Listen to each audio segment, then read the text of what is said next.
Esto tiene un desfase. Vamos a ver cuando aparezca en YouTube. Ahí estamos.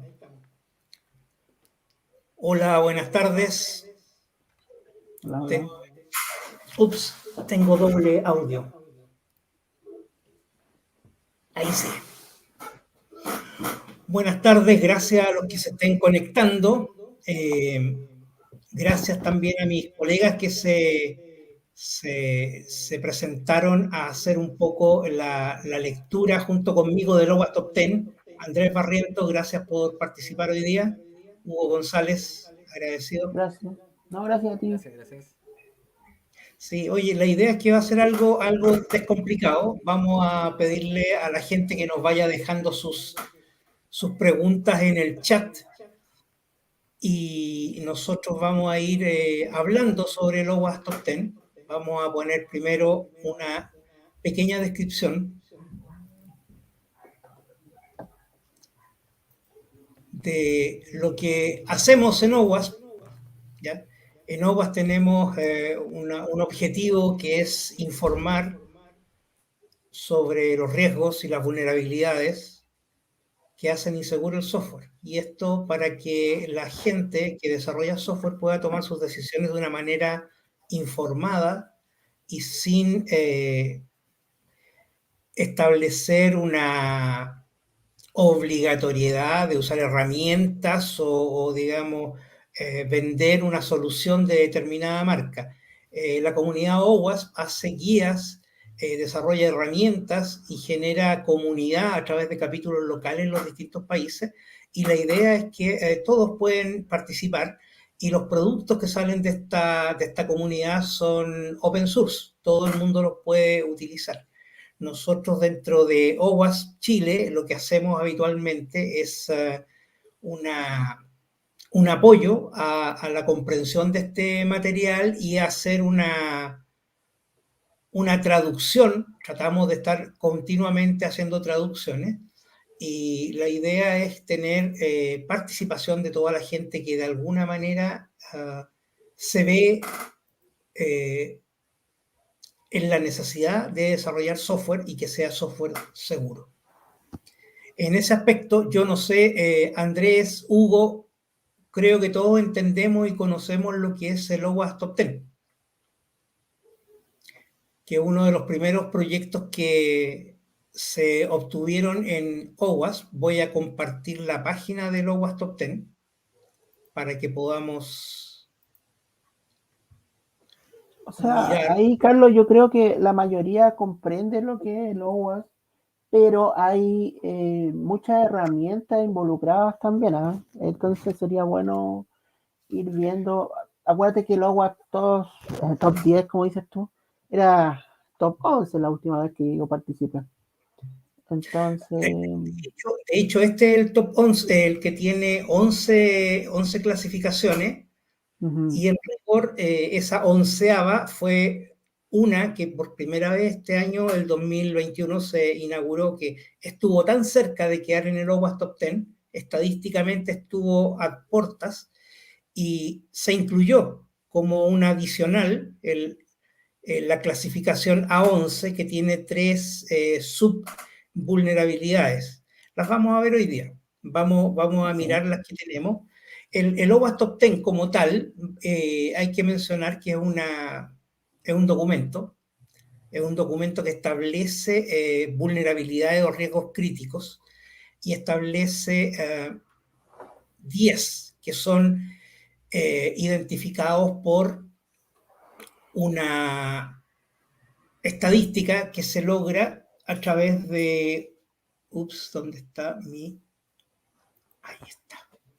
Una estadística que se logra a través de la consulta a las empresas líderes de mercado y tenemos allí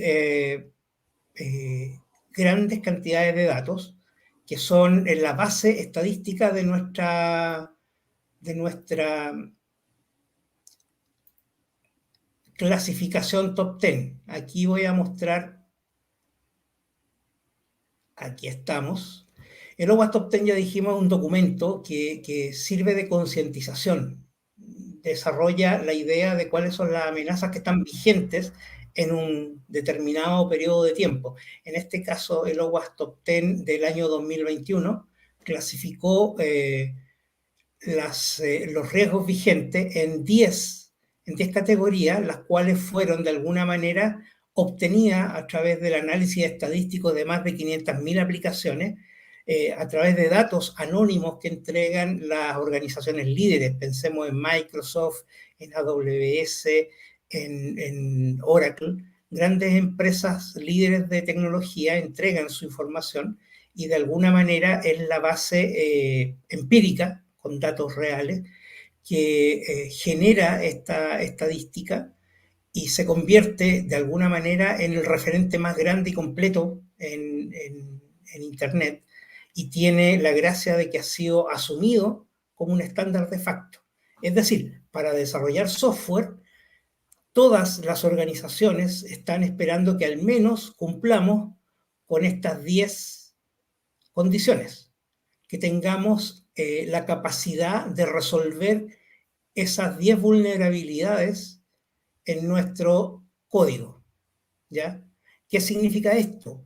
Que de alguna forma lo que se espera es que cada programador incorpore dentro de sus habilidades de programación los resguardos necesarios para evitar o mitigar la ocurrencia de estos 10 vulnerabilidades.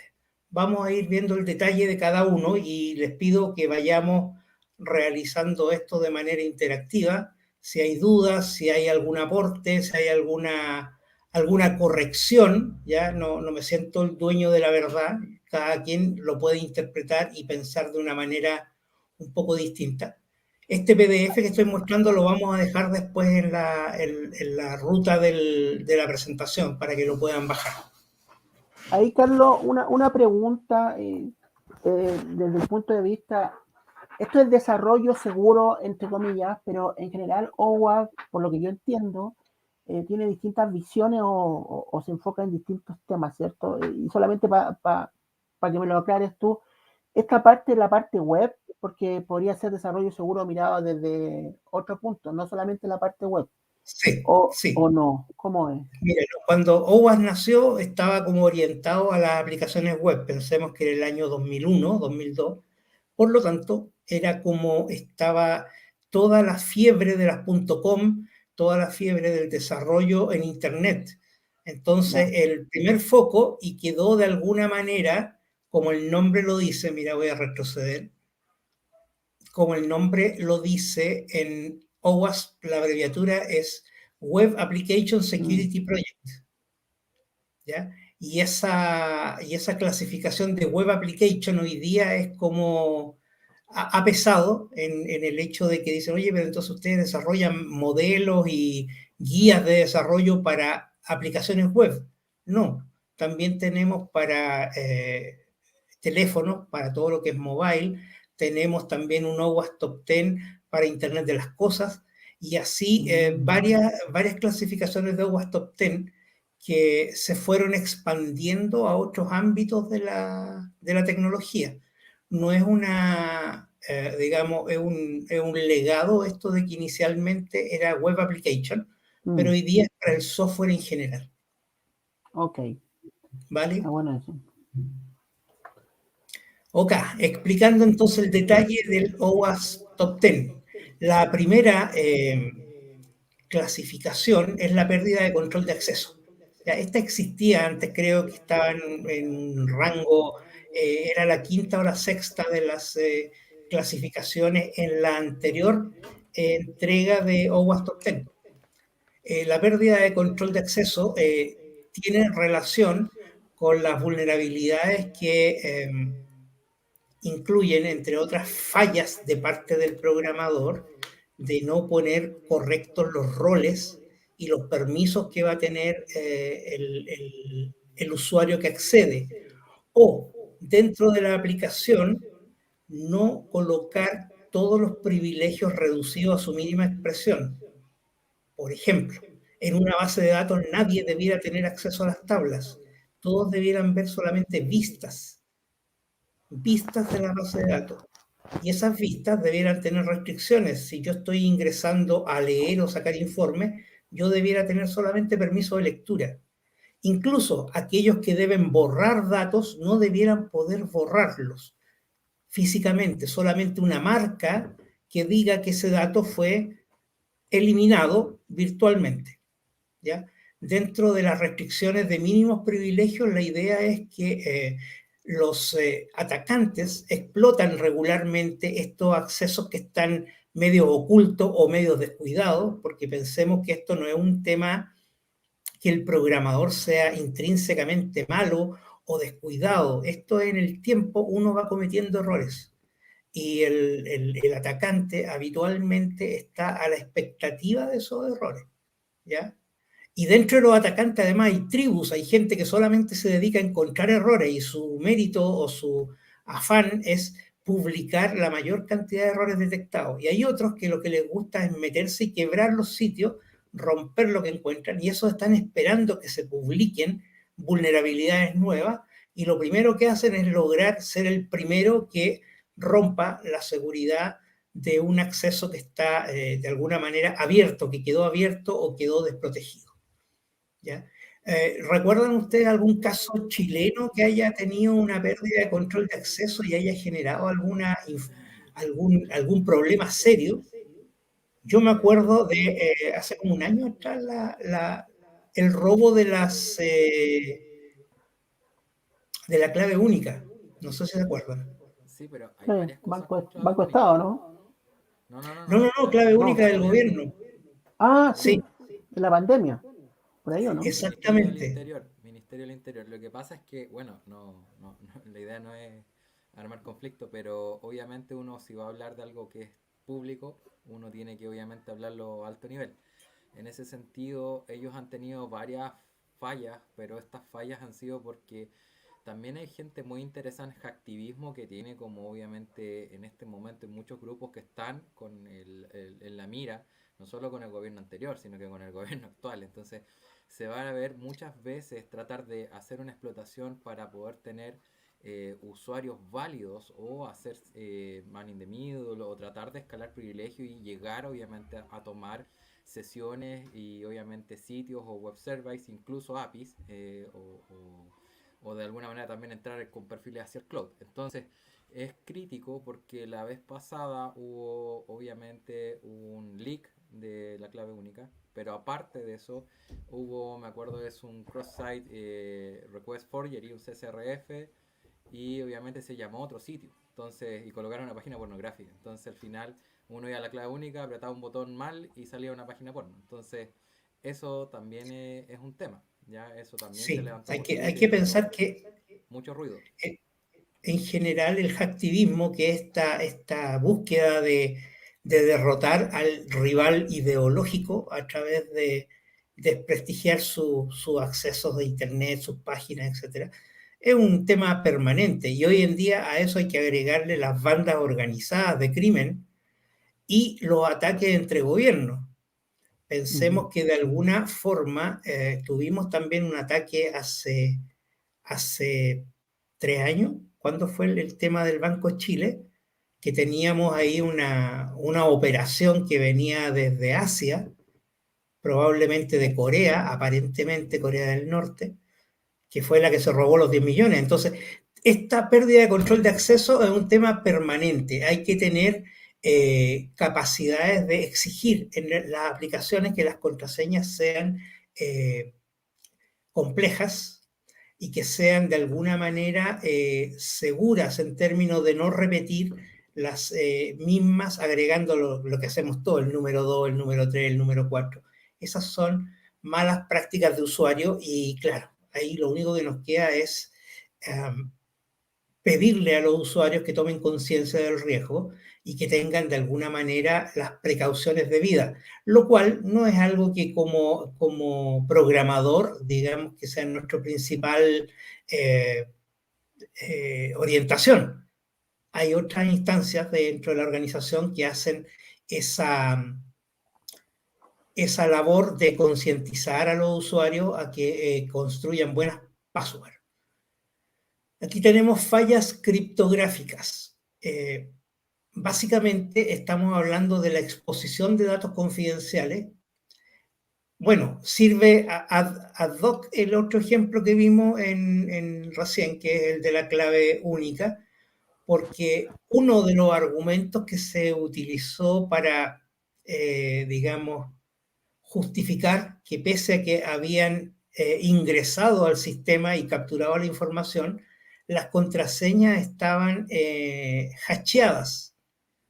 Por lo tanto, no había, digamos, se dijo que no había riesgo. En realidad lo que se debió decir es que se reducía el riesgo, ¿ya?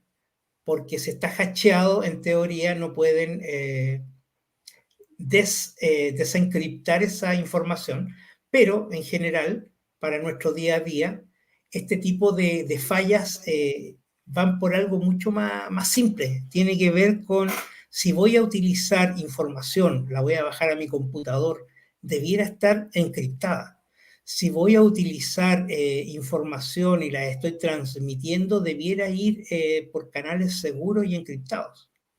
Si mi encriptación voy a hacerla con un protocolo como MD5 o SHA-1, cualquier libro de texto hoy día dice que esos dos protocolos están obsoletos, que hoy día se pueden quebrar con facilidad. Por lo tanto, no es un tema que se pueda escoger fácilmente y decir, oye, por aquí me voy. Yo tengo como casos, no sé si ustedes tienen alguna experiencia. Es que más que experiencia, yo creo que lo que hicieron ahí fue casi más que un salting, porque muchas veces tú tienes el hash o vas a proteger o encriptas, pero ¿qué pasa si me sacan el token y obviamente tienen el sistema completo? Entonces, si yo coloco un usuario válido y hago una superposición y obviamente ese usuario tiene privilegio, o saco el API key y obviamente estoy consumiendo un servicio API, obviamente voy a poder hacer las consultas como un usuario privilegiado. Entonces, de alguna manera no sirve de nada que yo encripte si al final muchas veces el problema de la seguridad, yo veo muchas veces temas de ethical hacking y asesoría, consultoría, y muchas veces el problema no es la seguridad implementada en el servicio web o en la aplicación o en el API mismo. El problema es que no usan buenos sistemas para guardar las API keys. O en algunos casos guardan en texto claro en la base de datos, o no encriptan la base de datos y ocupan algoritmos que no son fuertes. Entonces, si yo no uso un algoritmo sobre 256, perdónenme, la persona va a sacarlo súper fácil con una calculadora por internet y puede ser un niño de 15 años. Entonces, hoy día nos vemos en el debate un poco en que la tecnología avanza súper rápido y la información está hiper disponible. Entonces, la seguridad va un poco más allá. Va más allá del control y de lo que yo aplique.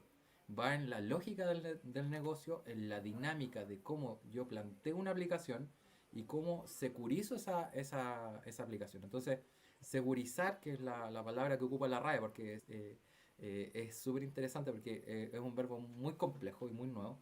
Entonces, cuando vamos a segurizar sistemas, nosotros tenemos que entender el perfil del atacante, tenemos que entender su lógica, y la lógica del negocio tiene que adaptarse a que alguien va a ir a consumir mi servicio de una manera, por así decirlo, fraudulenta. Van a tratar de colocar un usuario. Entonces, eso es primordial.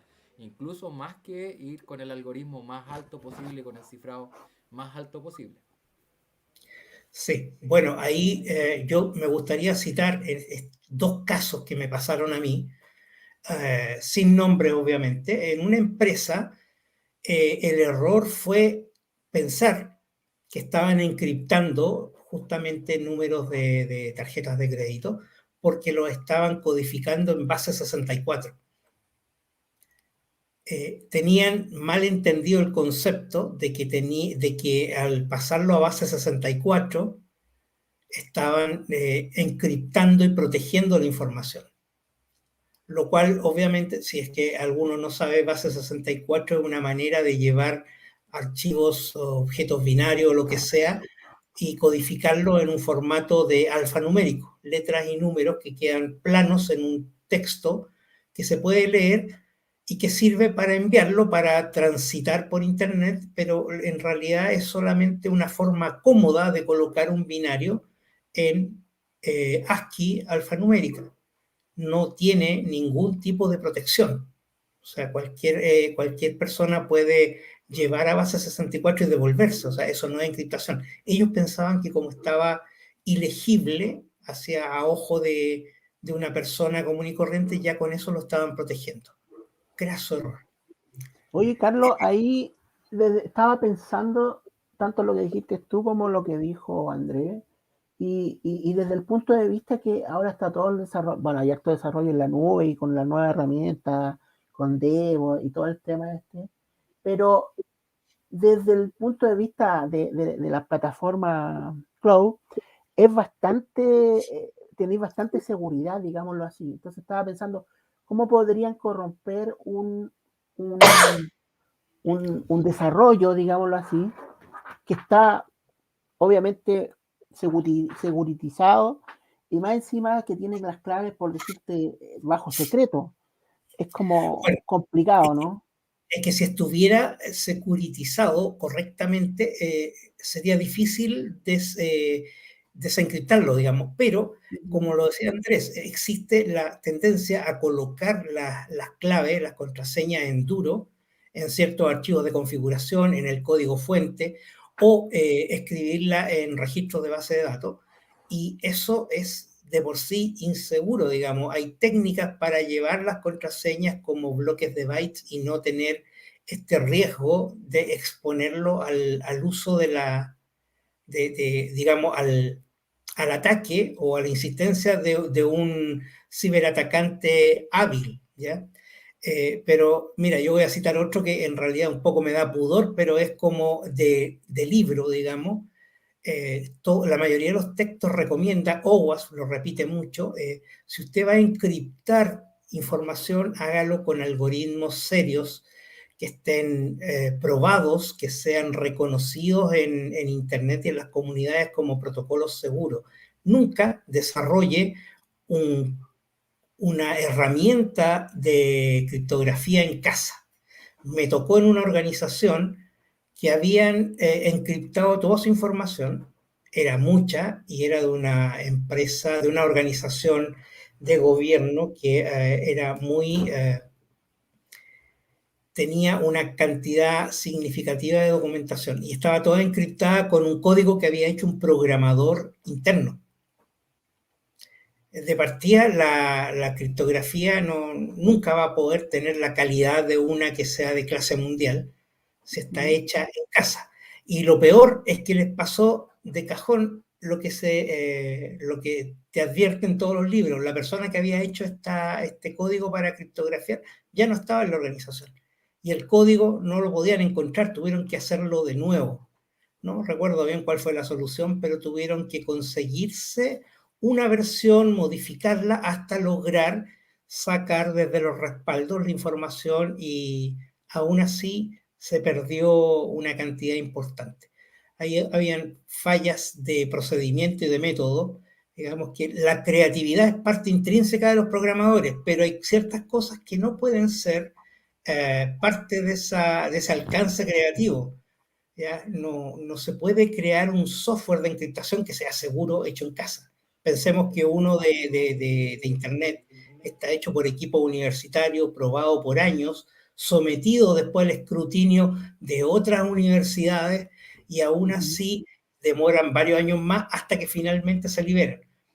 Oye, no sé si, Carlos, no sé si me voy a adelantar un poquito, pero aprovechando que estoy hablando de ese tema, ¿no será también que los desarrollos que se están haciendo lo hacen, no sé, no quiero caer en el tema de open source, pero eh, generalmente ocupan herramientas como GitHub, como Sonar, como Jenkins, y muchos de esos son gratis. Eh, eso también podría traer un tema de vulnerabilidad desde el punto de vista que De hecho sacar. sí, sí, pero hay un riesgo que es específico para apuntar a esos componentes externos que se suman al software. Ok. Vamos a leerlo en un par de riesgos adicionales. Mira, Quería decir algo para cerrar el punto un poco. sí, claro, Eh, para poder cerrar ese punto, yo creo que también hay un tema que nunca se toca mucho, es cuando nosotros tenemos los famosos vault, ya, o los baúles para guardar los passwords o guardar las credenciales Los o secretos. guardar superusuarios, ya. Entonces eso también lo podemos tener y obtener. No sé, pues generalmente se usa mucho el HashiCorp, otros les gusta ocupar soluciones ya de pago que obviamente tienen su tiempo, como CyberArk, ya. AWS tiene lo suyo también y obviamente hay otros más, pero lo interesante es entender la lógica de que yo no puedo estar trabajando con passwords que tengan una cantidad menor de bits. Entonces tenemos que entender que el formato tiene que ser un formato ojalá sobre 10 o 18 caracteres y obviamente tener de alguna manera que el sistema soporte esto, porque muchas veces hay limitaciones en las famosas sábanas de datos en donde no se me permiten usar caracteres especiales por razones obvias para evitar otro tipo de vulnerabilidades como el cross-site scripting. Entonces, de alguna manera, claro, por un lado me aseguro para evitar que me hagan una inyección de comandos por alguna parte de la página, pero por otra me va a quedar más débil mi contraseña. Entonces, ahí hay que ver la medida entre lo que es la gente de desarrollo, los DevSecOps, los arquitectos de software, para llegar a soluciones y buenos consensos. Pero siempre yo creo que la seguridad es proyecto a proyecto y no existe una receta mágica, la verdad. Pero sí hay que tener en consideración los puntos que mencioné. Sí, y tener un método de trabajo, un checklist de las experiencias negativas y apuntarle, digamos, al objetivo claro de por lo menos identificar al menos, que no nos asegura nada, pero al menos el top 10 son 10 riesgos que son como bien objetivos y que si logramos orientar nuestra programación para evitar estos riesgos comunes, usar protocolos hechos en casa de encriptación, por ejemplo, o usar protocolos débiles, eh, o usar contraseñas cortas, como decías tú, Andrés, esos son errores no forzados que debiéramos erradicarlos de nuestros equipos de trabajo. El A3 o riesgo 3, tenemos el riesgo de la inyección. Este es como muy conocido y es una categoría, digamos, de ataque que en el fondo intenta proporcionar datos maliciosos que confunden al intérprete que tiene que leer esos datos. Típicamente hablamos de inyecciones SQL cuando logramos concatenar una instrucción SQL que venía programada dentro de nuestra aplicación y logramos meter ciertos comandos en una línea de datos. ¿Ya? Me pasó en un banco que estaba con una persona que estaba ayudándome en unos testing y en una dirección, había un formulario donde tenía que poner una dirección del cliente. Y él escribió select asterisco from clientes. Y la aplicación se cayó. Pensemos, era un campo para ingresar una dirección, una calle con un número. Y él puso esta instrucción de SQL y la aplicación se cayó y dijo, no encuentro la tabla cliente. Ese fue el mensaje de error que recibió de vuelta. O sea, colocó la instrucción SQL en duro ahí en la línea, en la cajita de ingreso del texto y fue interpretada como comando SQL.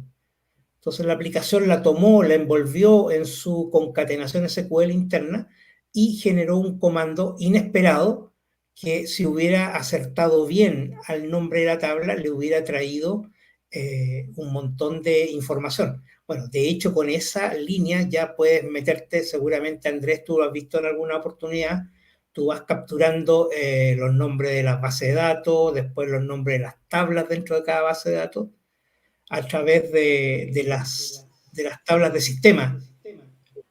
Sí, pero de repente también depende mucho la lógica de cómo está implementado. Muchas veces pasa que, sobre todo cuando se trabaja con SQL, obviamente hay ataques que están súper automatizados, que la verdad no hay mucho como cariño, por así decirlo, en hacer algo propio, porque la verdad están todas las herramientas publicadas. Pero sí yo veo que hay una lógica cuando se ataca, por ejemplo, Oracle, que es distinto. Y Oracle tiene obviamente de base una encriptación, la famosa TDE con 192 bits y que puede llegar hasta 256. Pero ¿qué pasa? Que muchos desarrolladores pueden trabajar en Oracle, por ejemplo, y tener la base de datos, y muchos no conocen que existe una encriptación que viene como característica. Y hoy día en el nuevo sistema, por ejemplo, también tienen otros temas que obviamente no voy a profundizar, Pero este es un ejemplo de que yo con cada tecnología voy a también tener que ser responsable de que el equipo que desarrolle conozca a cabalidad, obviamente, no solo lo que va a desarrollar, sino que obviamente la base de datos va a ser el contenedor de los datos. Y hoy día hay un tema no solo de ciberseguridad, sino que de seguridad de la información. Entonces, si no hay un nivel de protección con una línea base de seguridad cuando se desarrolla, indistinto que exista un proceso seguro como el SDLC u otros que se utilizan para obviamente evitar este tipo de errores, pero también hoy día con la agilidad, lamentablemente, como van tan rápido, muchas veces se pierde el hilo un poco y muchas veces al llegar a la etapa de QA saltan conejos, hacen el ethical hacking, sale todo rojo, vuelven a hacer el ethical y obviamente viene un reto a la célula. Entonces al final si no quieren que los ethical salgan malos, bueno, desarrollen bien. Pero el tema es que hay una responsabilidad en que la célula desde el inicio tiene que considerar un parámetro de vulnerabilidades. Y ese parámetro de vulnerabilidades hoy se está utilizando en otros países. Se les llama Evil User Histories en inglés, que son historias malas de usuario, que en teoría van una línea de ciberseguridad que se juega con playing cards y se hace como un juego entre los desarrolladores y los ethical hackers, en los cuales a medida que avanza el proyecto se van haciendo estos tests y se va probando antes de salir al ethical hacking. Entonces, en la etapa de QA se expone mucho menos a una tasa de error menor, ¿ya? Pero eso significa que la célula tiene que ir a la par con los ethical hackers desde el principio del proyecto. Y eso es ahí, pero ahí Andrés y Carlos, mira, yo estuve trabajando y asesorando a una empresa grande allí de retail, no voy a dar nombre, pero me acuerdo que en todos los proyectos, que tenía muchos proyectos, esta gente no involucraba de inicio a la parte de seguridad. Entonces, eso va de la mano también. ¿Por qué? Porque tenían jefes de proyectos que son más jefes de proyectos técnicos, pero que no sabían seguridad. Entonces, cuando entraba el tema de, o la parte de seguridad, entraba tarde siempre, ¿ya? Estaban tratando de cambiar eso, pero así todo era súper complejo porque eran muchos proyectos los que habían. Eh, y como que ya hacían lo que podían, ¿me entiendes? Entonces es complejo, pues. Lamentablemente el pariente pobre en este asunto del desarrollo es justamente los cuidados de seguridad. Como tú bien dices, el concurso, la participación de la gente de seguridad debería estar desde el comienzo, agregando lo que mencionaba Andrés recién, historias de abuso, ya posibles casos de abuso del sistema, para modelar esa amenaza y buscar las contramedidas. Debieran tener requisitos de seguridad para establecer alcances del programa que por lo menos cubra una serie de riesgos habituales. Por ejemplo, para la inyección de SQL, la solución por antonomasia, la única que se conoce que es efectiva, son las instrucciones preparadas, que de alguna manera ejecutan el comando SQL, pero ponen en dos variables diferentes. Por un lado, la lógica de la instrucción SQL y por el otro lado, el dato. De modo que si alguien inyecta en los datos una sentencia update o delete, o lo que sea, tratando de engañar al intérprete, la parte de la instrucción preparada va a ejecutar el comando y va a decir, mira, busqué lo que me pediste, pero no encuentro a ningún cliente que se llame delete. No se le va a mezclar el delete con la instrucción SQL. Eso se llaman instrucciones preparadas y de alguna manera existen en todas las plataformas, en todas las tecnologías. Y esa es la forma de evitar las inyecciones, ¿ya? Hay otras variantes que inyectan comandos dentro de la línea de comando y engañan al sistema operativo. No nos da el tiempo para hacer más alcance porque, de hecho, el riesgo de la inyección SQL es como que el más habitual del cual uno habla. Mira, aquí está dándole la mano a lo que tú dijiste, Andrés. Diseñar sistemas seguros, haciendo un modelamiento orientado a los posibles defectos que tenga mi arquitectura y poner ¿cómo se llama esto? Un modelamiento de amenazas para reducir en lo posible toda la superficie de ataque que tiene mi aplicación. El diseño, esto es una categoría nueva que se agregó en esta clasificación del 2021. todo lo que implica modelamiento de amenazas, en rigor no está estrictamente en el ámbito de programar, está previamente, está en el análisis y apunta a tomar nuestra aplicación y darle un foco y mirar todos los puntos críticos. Si yo tuviera una casa y quisiera proteger esa casa, ¿qué voy a hacer? Voy a mirar todas las puertas y decir, ya, aquí doble candado, todas las puertas con doble candado. Voy a mirar después el ámbito de las ventanas y voy a sugerir, pongamos rejas, ¿ya? Y así vamos a ir generando en situaciones de riesgo la contramedida. ¿Qué es lo que hace el modelamiento de amenazas? Toma un sistema, lo mira, busca los repositorios de datos, busca los lugares donde se transmiten datos, busca las zonas conflictivas y para cada una de ellas asigna una contramedida. Por lo tanto, yo parto con mi sistema analizado y veo, tengo 3 bases de datos o 3 archivos de configuración y le tengo que dar un determinado tipo de protección. Ahí hay modelos de amenazas que el que me acuerdo que el más recurrente es el STRIDE, STRIDE, que es de Microsoft. Extrañamente muy querido por toda la comunidad de tecnología, digamos. Es gratuito, doble extrañeza. Es de Microsoft, es gratuito y es bueno. Sigue estando vigente y la mayoría de las recomendaciones apuntan a crear ese modelo de amenazas donde efectivamente, como decía Andrés, se utilizan casos de abuso para que después cuando me toque programar yo me hago cargo de cada una de esas debilidades y la contramedida que fue modelada. ¿Ya? Esto es antes de codificar y es muy potente.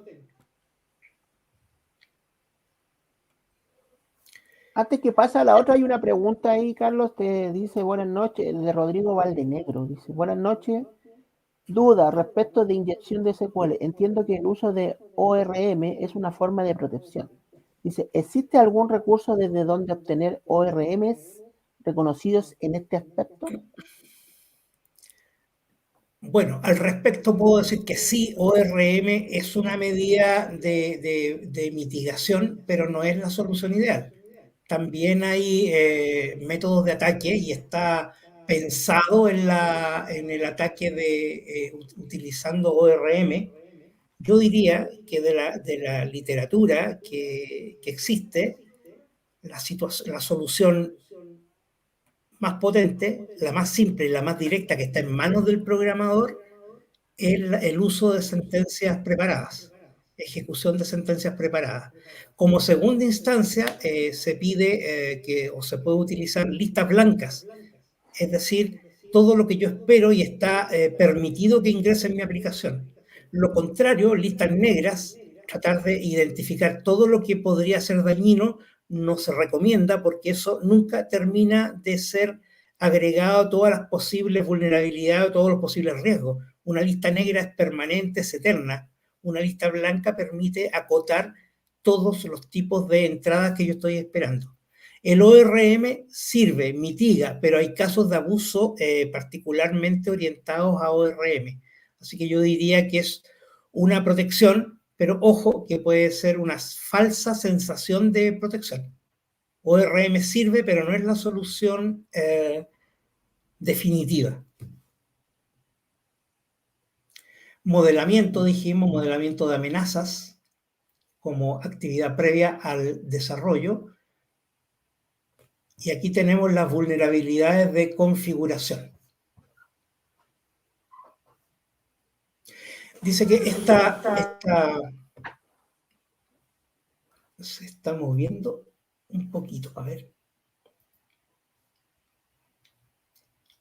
Ups. Ahí está. ¿Qué tenemos acá? Tengo, de alguna manera, mis software instalado, mi sistema operativo instalado, mis herramientas de desarrollo, mi base de datos. Y cuando yo las instalo y las saco digamos, la primera instalación, viene habitualmente llena de usuarios, contraseñas por default.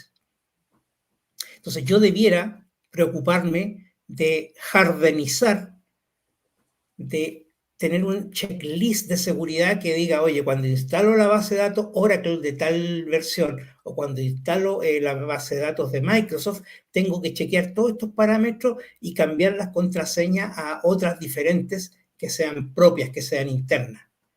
De la misma forma, tengo que cerrar todos los puertos que no voy a usar, todas las protocolos de comunicaciones que no se utilicen. Aquí aplica algo, mira, en realidad uno nunca termina de aprender, aquí aplica algo que tiene que ver casi con decoración de interiores, ya que es el minimalismo. Minimalismo apunta a tener la menor cantidad de variedad de cosas posibles de modo que yo las pueda administrar mejor. Pocas cosas, menos es mejor. ¿Y dónde se refleja esto? Hoy día los servidores se recomienda que sean para un solo servicio. Si tengo un servidor de correos, yo no debiera colocar allí un servicio de web, de páginas web, porque usan protocolos diferentes y se van a mezclar y en la mezcla está el riesgo. Entonces, si yo uso un servidor solamente para correo, yo sé que todos los otros puertos y todos los otros protocolos deben estar apagados, tienen que eliminarse. Entonces, me resulta más simple la configuración y la administración del servidor que tiene un único propósito. De la misma forma, en las aplicaciones o en las herramientas de desarrollo a veces viene código de ejemplo y ese código de ejemplo tiene acceso privilegiado a algunas bases de datos de demostración, pero si no los elimino, corro el riesgo de que alguien pueda entrar en alguna situación en la cual va ganando privilegios y escalando permisos. Entonces, la llamada es cuando usted instale, sepa bien lo que está instalando y elimine todo lo que no va a usar. ¿Ya? Y mientras más simple, más espartano, mientras más mínimo sea lo que usted está instalando, va a ser mucho más fácil de administrar. Ahí Esto no va muy de la mano con el programador, tal vez va con la mano del arquitecto, ¿no? No, yo creo que va un poquito más allá. Hay dos cosas que se pueden tomar ahí con un misconfiguration. La primera, hoy día tenemos un personaje que se inserta obviamente en la parte de TI y ciberseguridad, que es un personaje nuevo, se llaman DevSecOps, ¿ya? Y obviamente hoy día también hay Cloud DevSecOps. Entonces estos personajes lo que hacen es conversar con la célula o conversar con los desarrolladores, tener una mirada TI sobre los activos y obviamente aparte saben un poco de ciberseguridad. Entonces tienen como el 3 en 1 y ese 3 en 1 les puede como dar una mirada distinta. A mí en banca me pasó que sí tuve acceso en mi equipo a un DevSecOps y obviamente él era la mano derecha cuando nosotros levantábamos una vulnerabilidad o le encontrábamos una vulnerabilidad a un proveedor. Cuidado con eso, cuando nosotros encontramos vulnerabilidades de frente a proveedores, a socios o a empresas que trabajan y consumen nuestros servicios o consumen nuestras APIs o hay entidades a nivel gubernamental que también pasan cosas entre sí, pasa esto, que el misconfiguration pega muy fuerte porque no basta solamente con hoy día asegurar con privilegios mínimos. Acá estamos hablando que cada vez que yo tengo un activo, tengo que tener una matriz de rol y perfiles específica, tiene que haber un owner, tiene que haber un dueño y por el lado TI también lo tiene que haber. Entonces, no solamente ciberseguridad va a ser un control superior, sino que entendamos que en lo táctico y en lo operativo tenemos que tener controlado cómo van a ir las cosas. Les pongo el mejor ejemplo. Cuando fue la vulnerabilidad de F5, ya en los Big IP, le pegó a muchas empresas. Y muchas empresas no cambiaron las configuraciones ni actualizaron el firmware. ¿Qué pasa si los atacantes con una botnet van y le pegan automáticamente? Ni siquiera es una persona enfrente. Es un grupo de equipos atacando en conjunto. Y obviamente si yo no tengo el parche adecuado, mi F5 que es potente podría minar Bitcoin, por ejemplo, que es uno de los CB conocidos, ¿ya? O podría tener una vulnerabilidad alta como 9.8, un Remote Command Execution, el famoso RCE, que todos le tienen miedo. Obviamente se me puede materializar. Entonces, siempre la invitación es no solamente a bajar los privilegios o operar con privilegio mínimo, sino que también tenemos que hacer un examen de qué es lo que va a conectarse, cuáles son las dependencias y de ahí obviamente modelar bien el flujo de la información. por eso les digo, no basta obviamente con perfilar o configurar un firewall. Si vienen y dicen, no, ¿sabe qué? No funciona, hay que dejarlo con regla N y que pase lo que tenga que pasar. O sea, el firewall no está cumpliendo su objetivo. Entonces, muchas veces Sí. también un servidor que está con, por ejemplo, lo más típico, si hoy día van y hacen un escaneo por Chodam, van a encontrar casi 3.000 equipos abiertos a internet, llegar y pegarle en Chile. Y eso, desde que la última vez que se avisó, que varias empresas lo avisaron, habrán parchado 1.000, todavía quedan 2.000 dando vueltas, atacables, hoy. Y Entonces, de hecho, ese es el probablemente misconfiguration esos en toda su 2000, expresión. Claro, Andrés, probablemente esos 2000 hay muchos que ni se enteraron que están informados como que tienen la ventana abierta, digamos, y en cualquier minuto se les meten dentro exactamente. de su Esa es plataforma. una realidad, Sí. lamentablemente una Mira, yo, realidad. yo me acuerdo en este caso, el Equifax Argentina, ¿te acuerdas tú que los pillaron con una base de datos admin, usuario contraseña? Fue bien, bien poco elegante, fue, Fue fue duro, bien feo. pero obviamente eso ha pasado también en Chile en otras instancias, pero tienen la ventaja que hay un respaldo en papel, o sea, si aunque borraran todo, intentaran borrar, hay un respaldo físico, entonces todo ese tipo de entidades que tienen que ver con ese tema de deudas o cosas así, están todas respaldadas, no, Sí. aunque quieran quemar el edificio, no se borra la deuda, es un Ahora, detalle. lo que sí podemos decir que la configuración incorrecta es algo que se puede evitar y debiéramos tener una lista, un checklist de jardinización para cada componente que nosotros utilicemos, precisamente apuntando a eliminar todo lo que son contraseñas y funciones innecesarias y que están por default y que en nuestra versión final productiva no debiera ser algo que mantengamos. Aquí está lo que decías tú, Hugo. ¿Qué pasa con los componentes vulnerables? Pensemos que un componente es casi el 80% del software que necesitamos. O sea, cuando programamos una aplicación, el 20% del código es nuestro y el otro 80% son componentes que bajamos de Internet. ¿Ya? Y aquí el riesgo es que el software nuestro lo conocemos porque lo programamos nosotros, pero los componentes que estamos utilizando son Vox Populi, todo el mundo los tiene al alcance, los puede bajar y utilizar. Por lo tanto, una vulnerabilidad en un componente obsoleto se genera rápidamente la conversación en todos los foros técnicos especializados y todo el mundo sabe cuáles son las últimas vulnerabilidades y salen a atacar los que les gusta y les interesa más romper sitios que estar buscando vulnerabilidades al azar.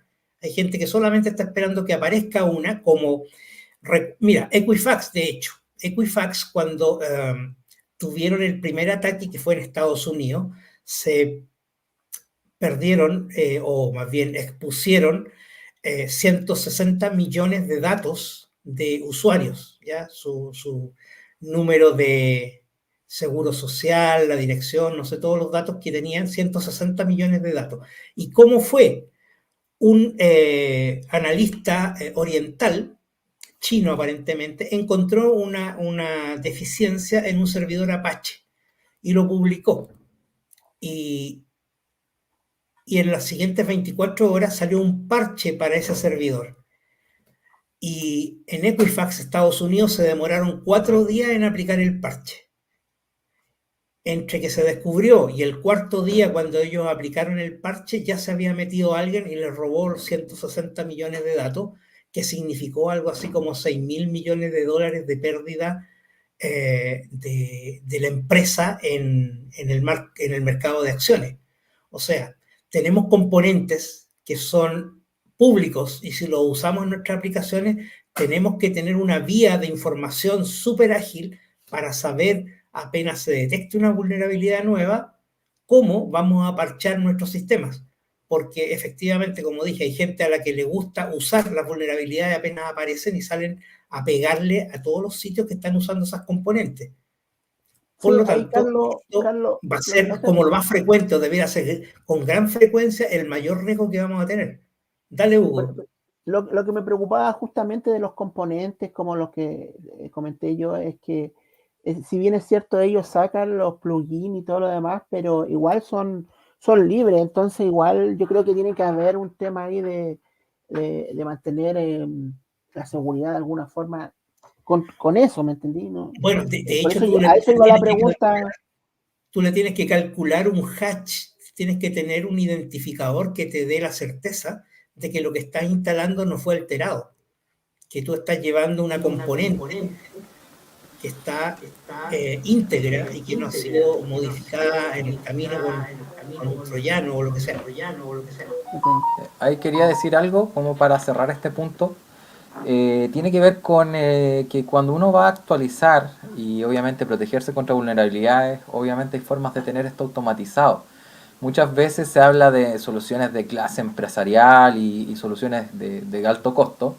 Y obviamente lo interesante es que hay soluciones, por ejemplo, que son los MSP, que son estos antivirus con consola, que hoy día también traen de alguna manera algunas soluciones las cuales o traen un pequeño sandbox o traen también, sin ser un XDR o un EDR, y aparte traen de alguna manera un actualizador y obviamente se conectan y si yo tengo 8000 equipos, 5000 equipos, aprieto un botoncito y se me actualizan automáticamente 8000 equipos. Entonces, de repente también cuando hay mucha gente y muchos administradores de sistemas o tienes, no sé, temas regionales o muchas sucursales, el administrador de sistema o la persona que está encargada de TI pierde la visibilidad.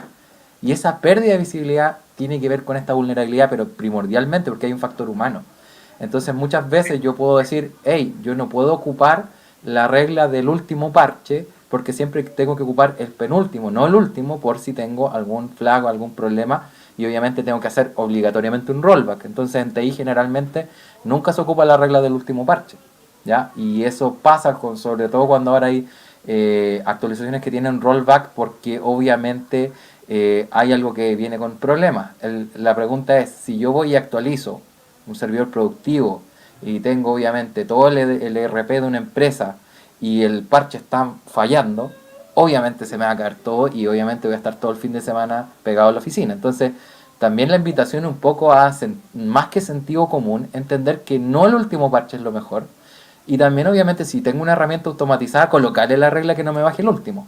Porque si yo no hago una demo cuando tengo información crítica, obviamente puedo exponer a la información o la continuidad de la compañía. ¿Ya? Pero Que hay es un tema. una cosa, esto que se viene hablando con respecto a DevOps, la agilidad, DevOps, y que están, que yo puedo desplegar en producción rápidamente y volver atrás en forma inmediata, también te permitiría volver rápidamente atrás, pero no sé qué eh, tan así es, ¿me entendéis? Porque todos lo venden así. Es que no es así, la verdad, mira, las vueltas atrás es cosa de entender un proceso ITIL en V3, V4, en ITIL sobre todo. Tú pasas siempre por CAP y después por ECAP. En ECAP, obviamente, una CAP de emergencia. Para los que Sí, no no, sí saben, hay conozco una todo eso. norma en TI y obviamente esto protege la continuidad.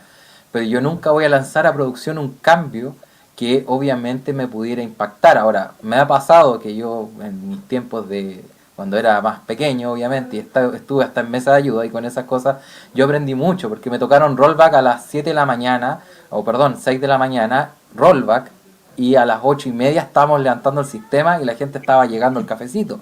O sea, imagínate la presión que en 2 horas levantar un sistema. Ahora, si son sistemas que son nacionales o gubernamentales, imagínate el impacto de hacer un cambio mal en AWS o hacer un cambio, no sé, eliminar una tabla y dejar la escoba. Entonces, la verdad es que obviamente el desactualizado hay que tener cuidado con ese punto. Porque si yo no hago un laboratorio o una demo antes de impugnar un cambio que me puede pegar, yo no veo No, gente pero actualizando COBOL, por ejemplo, el COBOL del ahí año uno y nadie lo toca. Yo estoy, Andrés y Carlos, yo conozco todo eso que tú hablaste, lo conozco porque yo también trabajé hartos años en la parte operacional, digámoslo así, y, y lo que yo voy es que ahora se habla mucho de esto desde el punto de vista de Devo, que es más ágil y todo lo demás, pero no es tan así, si ese es el punto que yo estaba mencionando con respecto a esta actualización. ¿Ya? Estamos de acuerdo. Mira, oye, está re buena el análisis, pero vamos a tener que avanzar por respeto al tiempo. Tenemos las 7. fallas de identificación y autenticación. Esto es la típica pérdida del token, lo que hablabas tú antes, Andrés, y de la contraseña, digamos. ¿Cómo sucede? Es cuando tú tienes una contraseña pobre, mal establecida, o tienes una mala administración de sesiones y te pueden robar tu token de sesión y en el fondo te suplantan la identidad.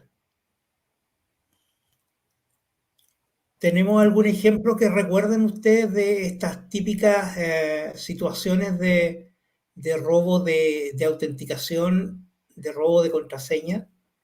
Bueno, a Famoso, mucha ¿no? gente le pasa que termina declarando que le hackearon el WhatsApp Pero es que ahí cuando es se le más, sale sí, alguna sí, pero expresión ahí poco académica. sí, pero ahí obviamente lo que es en RCS o redes sociales, obviamente también se entiende que tú tienes un perfil o un usuario unificado. Lo que falla ahí no es la seguridad o el token, lo que falla es que la gente no usa doble factor de autenticación. Ahora, hoy día hay vulnerabilidades en las cuales han golpeado los out 2, han golpeado también otras formas de autenticar, como el MFA también se golpeó en algún momento. Entonces, obviamente que la seguridad ahí obviamente va cambiando, va moviéndose con el tiempo. Entonces, es un ente vivo la seguridad. Ahora, el problema mayor es cuando no se define bien el cómo se va a autenticar el usuario. Entonces, no es lo mismo loguearse en un sistema que trabajar, por ejemplo, con un tiempo de sesión acotado, con una cantidad de reintentos acotada. Entonces, por ejemplo, si yo soy un banco, por ejemplo, yo tengo un límite de sesión por minutos, por ejemplo, no puedo reintentar X veces las contraseñas y eso corre para todo, no solo la banca, el retail y obviamente todas las entidades que trabajan con alguna normativa de tarjeta de crédito, por ejemplo, con la PCI DSS. Entonces, generalmente, cuando yo tengo un nivel de seguridad mínimo, mi autenticación tiene que ser, no es básica. Y segundo, cuando yo subo un usuario y me voy a loguear, tengo que tener mucho cuidado también que no me vayan a generar un robo de la cookie y de la sesión. Muchas veces el paso a tomar las cookies porque tienen malos los SSL, porque usan obviamente certificados que son autofirmados, por ejemplo Let's Encrypt o soluciones que son, comillas, el certificado gratis, que yo no lo recomiendo.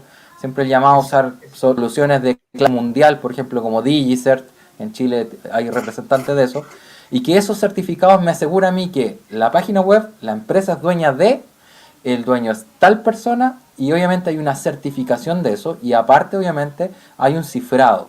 ¿Ya? Entonces hay un cifrado hacia la sesión y después yo tengo mi capa de seguridad hacia el usuario. Entonces lo importante es, ¿me pueden quebrar mi sesión? Sí, pero cuando me quiebran el usuario es distinto. ¿Ya? Porque Sí, yo planto un usuario ahí y ya me pueden consumir un servicio. Entonces la idea siempre es proteger desde la capa superior y después, como igual que fuera una cebolla, capa por capa, vamos protegiendo. Y ese es el llamado un poco también como cultura general. No basta con exacto. colocar un password fuerte, sino que aquí todo tiene que tener certificado, todo tiene que ser HTTPS, tiene que ser el código estricto y obviamente hoy día ya el HTTP está deprecado, o sea, entonces no trabaje con HTTP. No, es que alguien puede conectarse en un Windows XP, no me interesa. La verdad es que hoy día no es relevante, o sea, hoy día ese es el estándar y lo que está fuera del estándar se queda fuera. No se puede. No diga eso, Andrés. Tú sabes quién es el usuario de XP más antiguo de No, mire, yo me sé hasta la Putin. clave del XP de memoria, con eso le digo todo. Putin tiene un computador XP. Está escrito en las noticias y todo. Anda tú a decirle a Putin que se cambie el sistema operativo de computador. Nos Oye, manda una PT de vuelta. claro, no, aquí dos casos para llorar, para llorar. Un banco hace un año y medio atrás estuvo una hora o más de una hora sin contraseña de ingreso. Tú colocabas el root y entrabas. No vamos a dar el nombre, pero seguramente muchos se acuerdan y lo vivieron, digamos, que sacaron una versión a producción y no pedía la contraseña, bastaba con poner el usuario, el root y entrabas. Claramente allí se podía suplantar la identidad de cualquier usuario. Otro banco me tocó ingresar una contraseña, me pidieron que cambiara la contraseña y pedía que fuera una contraseña de 6 o más dígitos. Yo coloqué una contraseña de 10 y me la aceptó. Y cuando traté de entrar de nuevo y coloqué los 10, me dijo que no era mi contraseña. Lo recorté y ingresé los 6 primeros y ahí me aceptó. O sea, la validación de la contraseña estaba absolutamente mal hecha. Permitía más caracteres, los aceptaba, pero recortaba hasta el sexto y eso era lo que aceptaba como finalmente la contraseña. Esos son errores de programación evitables y que de alguna manera colocan en tela de juicio la identidad del usuario, que te la puedan raptar tu identidad de usuario. Carlos, hay una pregunta ahí de Rodrigo Martínez, dice, ¿cómo se comprometerá la seguridad, entre paréntesis, en su mayoría basada en encriptación, cuando se popularice la computación cuántica y la inteligencia artificial abierta? No, bueno, ahí Buena pregunta. tenemos. No, yo creo en Skynet, yo creo en el dominio final de las computadoras. Yo pienso que efectivamente cuando tengamos computación cuántica, los algoritmos como los conocemos van a ser todos quebrables con la potencia que te da la computación cuántica. Por lo tanto, llegado ese momento, seguramente estaremos usando otra tecnología y otros métodos, porque lo que nos ofrece la computación cuántica es una potencia que no ha sido vista todavía y que tiene la capacidad de ejecutar fuerza bruta, ataques de fuerza bruta que quebrarían cualquier algoritmo de encriptación actual. Yo no sé si tú conoces, Andrés, alguna otra referencia a lo que son en el futuro posibles formas de protegerse de inteligencia artificial o de computación cuántica. Yo creo que llegado el momento que tomen el control, va a ser bien difícil y seguramente vamos a estar hablando de otras tecnologías y de otras formas. Sí, ahí, bueno, ahí es un tema súper como delicado porque siempre va, somos humanos y hay un tema que nos diferencia las máquinas y es la ética, el alma, el corazón. La verdad las cosas que es súper buena la pregunta porque si bien es cierto, nosotros podemos disponer de esas tecnologías, entendamos que al día de hoy no se puede implementar y por una razón, porque no existe un control, segundo, no existe una normativa, tercero, no existe una legislación, cuarto, hay un peligro inminente porque ya está el caso de dos inteligencias artificiales que conversaron entre sí, está el caso de una inteligencia artificial que desarrolló un lenguaje propio, hay el caso de una inteligencia artificial que acaba de ser, comillas, apagada y el desarrollador lo echaron, que fue la de Google, y obviamente también hay temas que tienen que ver con defensa y que tienen que ver ya con seguridad nacional de ciertos gobiernos que también tienen que ver con este tema. Entonces, yo no creo que por el costo que tiene la computación cuántica vayan a liberarlo. No creo que se vaya a hacer. No creo que se vaya a liberar.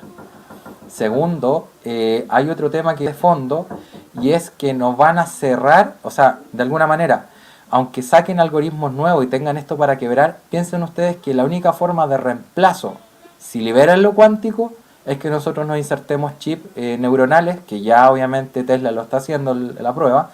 Entonces sería lo mismo que tener una autenticación, por ejemplo, cuando uno hace un doble factor, tú dices algo que tengo, algo que soy, acá también sería, hey, tengo mi chip, se supone que mi ADN es mi ID, y si mi ADN no se lo guía, no tengo la operación.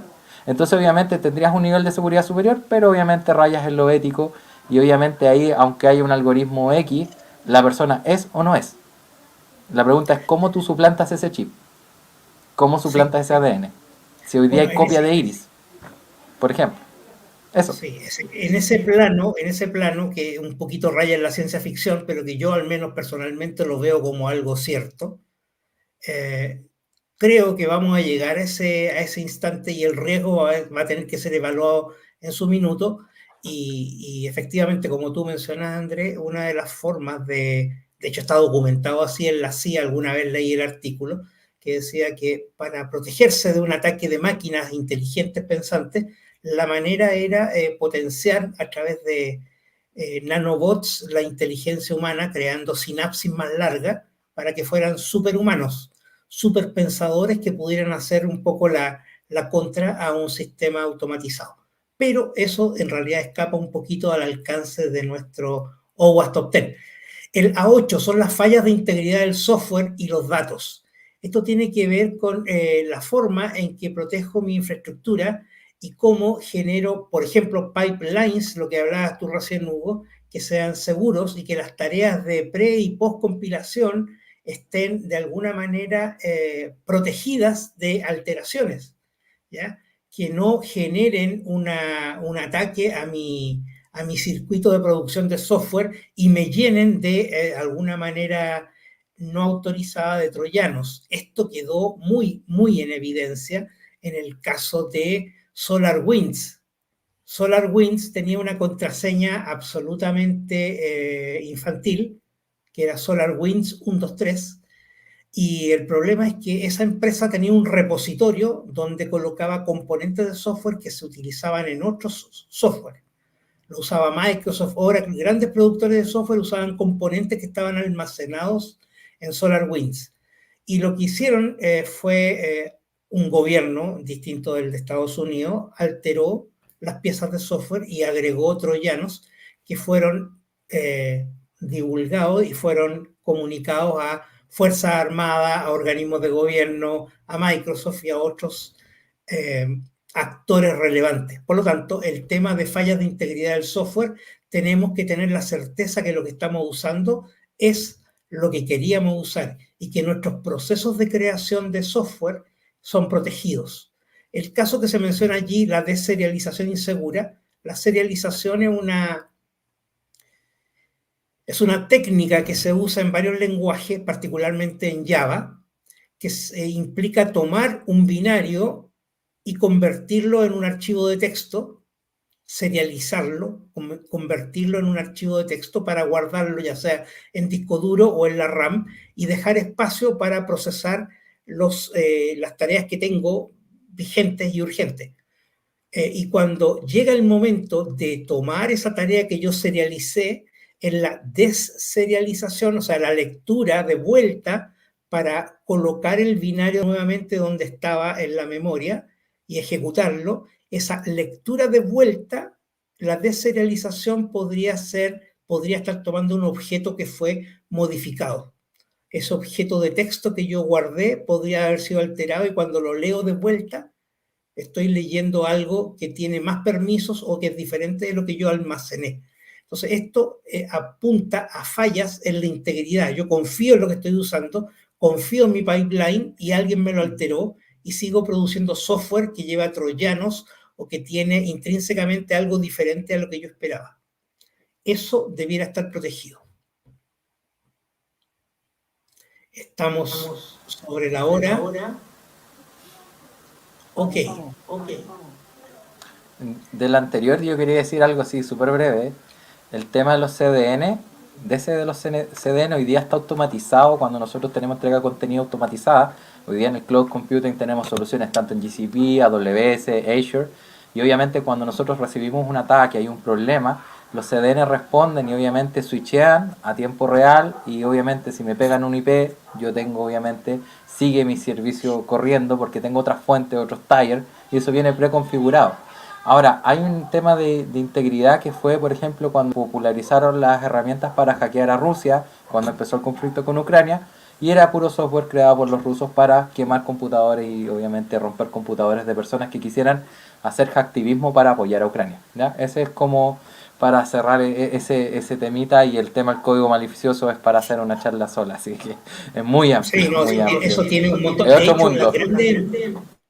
Las grandes empresas que tienen estos servicios de contenido, digamos, muchas son propiedades de organismos de seguridad de China, de Rusia.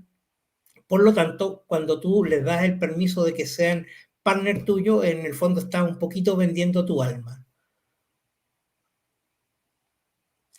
El A9 tiene que ver con los fallos en las bitácoras, en los archivos logs. ¿Cuáles son los fallos que yo puedo tener en un logs? Que no lo reviso, que tengo la información necesaria allí para darme cuenta que estoy siendo atacado. Tengo, no sé, 200 intentos de ingresar con el usuario sysadmin y probaron 200 veces la contraseña y yo no me entero hasta mucho tiempo después que alguien trató de vulnerarme. ¿Ya? En promedio dice que una empresa tarda 287 días en resolver una infracción que fue detectada. Yo recordaba que era del rango de 200 días para la banca latinoamericana en un informe de la OEA, ¿sí? Era un informe de la OEA que se hizo sobre la banca latinoamericana y tenían establecido que se demoraban 200 y fracción, no tanto como 287, 200 y tantos días entre que detectaban una situación que debía ser corregida y que podían efectivamente corregirla. Esto es porque tenían compromisos de si pongo esto, se me va a caer este otro sistema, si modifico esto, tengo que modificar 4 cosas más para que conversen. Por lo tanto, el llamado es a tener un buen registro de logs y consultarlo, hacerle una revisión permanente. Voy a citar un caso feo y previsible en una empresa que tenía que hacer revisión de código, teníamos que revisar la seguridad del código. Encontramos un archivo, dentro de todas las piezas de software había un archivo TXT, 45, 50 megas. Y la pregunta fue, oye, ¿qué tiene este archivo que es un TXT tan grande? No sé, digo, no podemos saberlo porque los editores no abren un archivo de 50 megas. Bueno, nosotros hicimos un programita, lo tiramos, cortamos el archivo en pedazos, lo leímos y era un log antiguo y que tenía algo así como cerca de 3.000 registros de tarjetas de crédito de clientes que había sido usada en algún minuto para alguna prueba, lo que sea, y se fue quedando ahí. Como nadie podía abrir el archivo, ese archivo de log estaba en desuso, fuera de línea, pero contenía casi 3.000 datos de clientes. Entonces, el llamado es, uno, a grabar información relevante y a consultarla. Dos, a no grabar información sensible, ¿ya? No grabar y no retener información sensible. Y no grabar tampoco los print stack trace. Todo lo que sea la pila de ejecución, cuando uno la vuelca en un archivo log, no informa de nada, porque pensemos en que uno no va a mirar en un registro en particular, uno va a consultar por un par de miles de registros. Y si tengo estos pedazos de información, en realidad es como un bache en el camino, no son un aporte, esos bulk, esas copias volcadas en los logs, son más bien una molestia. Hay que tratar de que los logs sean cuadraditos como tablas relacionales para poder procesarlo y que tengan la menor cantidad de información posible. Información sensible, definitivamente no. Justo y necesario ahí. Y La también justa y que eso, necesaria. que ese monitoreo también te haga alertas específicas. Sí, Sí, ahí mira, hay yo también tenía... Iba a decir algo, disculpen. Dale. Hay un tema ahí de los logs que generalmente hay empresas que invierten mucho en firewall o en soluciones y la verdad las cosas que no están conectados los correlacionadores de eventos o no existe el plugin o no tengo parametrizada la fuente de datos o no voy a leer a un SFTP o un FTP los logs. Entonces, la verdad las cosas que siempre el llamado un poco es a revisar. Obviamente muchas empresas ni siquiera tienen un jardinizado o no tienen un listado de equipos críticos, menos van a tener configurado bien un firewall. Entonces muchas veces me encuentro yo en auditorías o en asesorías que realmente obviamente estamos muy al debe yo creo en esos temas y que obviamente la prueba real tiene que ser pegándole a tu sistema y obviamente hacer ejercicios como corresponde 2 veces al año, ojalá 3 veces al año, para entender que realmente la seguridad no es un tema Zero Trust, 360 o como le quieran llamar hoy día. La seguridad es una sola. Pero el tema es que si nosotros no nos enfrentamos a la habilidad que tiene el atacante y nosotros no realizamos los ejercicios correspondientes, nos van a pegar. ¿Ya? Entonces ese es un tema y aunque yo diga que tenga el mejor firewall del mundo, si no tengo los features activados, si no tengo las reglas activadas, si no tengo por ejemplo una lista negra o una lista blanca, perdónenme, pero la caja no sirve de nada. ¿Ya? Así que siempre el llamado es, tengo el log, pero me conecté al log. Esa es la primera pregunta. ¿Estoy leyendo los eventos? ¿Tengo un monitoreo por evento o tengo un monitoreo por una firma? Es decir, pasó un archivo que tiene una pequeña firma y esa firma la reconozco. Estoy operando como un IDS, un IPS y eso ya no se ocupa. Hoy día lo que tenemos que tener es algo activo. Sesión, IP, quién, dónde, cuándo. Eso. Sí, y estarlo mirando. O sea, exige mucha disciplina de los administradores, de los operadores y sistemas automatizados que te permitan llevar esas inspecciones, porque no es algo que puedas hacer a ojo humano. Eso ahora se hace con ese SOC. Las empresas hoy día ni siquiera tienen que invertir en comprar todo. Hoy día están los SOC as a service, hay CISO as a service, hay de todo as a service. Entonces hoy día basta con de alguna manera ver cuál es el proceso de la empresa y securizar. La verdad es que no es ningún secreto que hoy día se puede tercerizar un SOC o un monitoreo. Ya no se necesita tener internamente una cantidad de gente si eso se puede parametrizar de una manera correcta. Pero lo hacen. Por supuesto. O sea, el objetivo es que lo hagan, digamos. Ahora la disciplina y Se la hace. rigurosidad. De hecho se hace. Sí, y se hace bien. Y de hecho se exporta a países también. Pero no es la instancia para conversarlo. Pero se exporta a otros países y Chile es punta de lanza en eso también. Ok, la última vulnerabilidad, el último riesgo que captura OWASP tiene que ver con fallas de falsificación de solicitudes por el lado del servidor. ¿Qué significa esto? Existe la forma de falsificar, de modificar una solicitud y ejecutarla con privilegio. ¿Ya?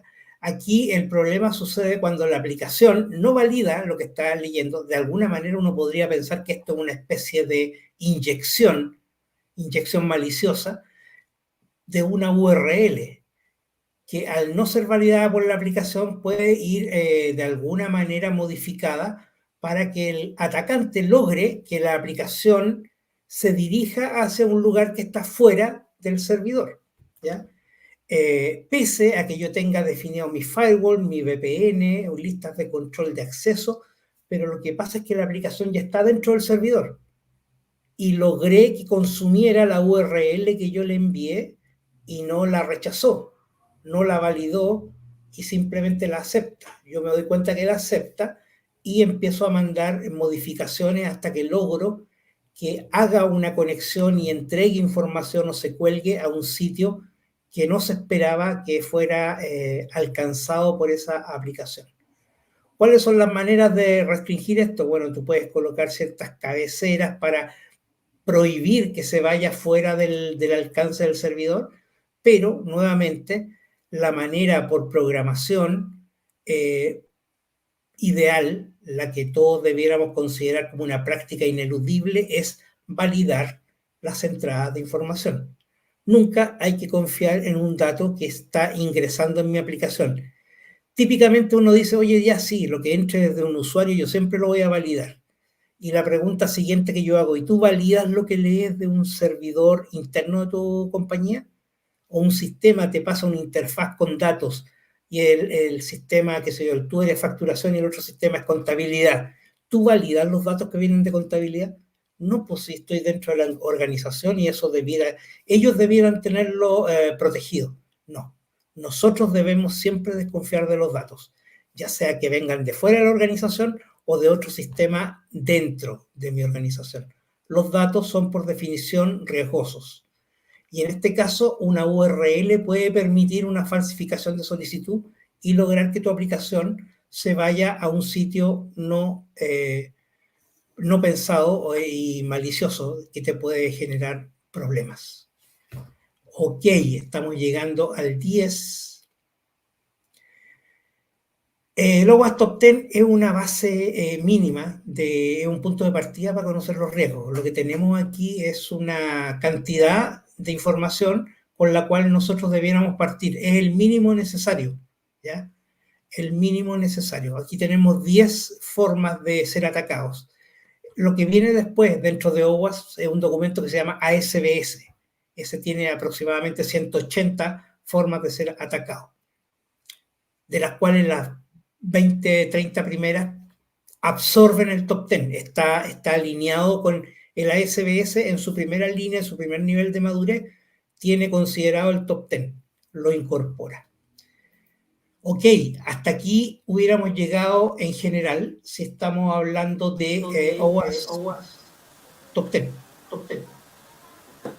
Se agregó, la voy a mostrar solamente.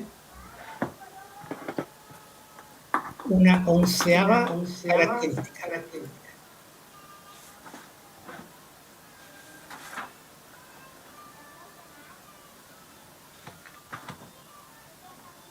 Próximos Pasos fue bautizado como el A11, que es una categoría que quedó muy cerca del top 10 y, digamos, por cortesía lo dejaron ahí en el umbral, así que está considerado. Y tiene que ver con denegación de servicio, errores de overflow de memoria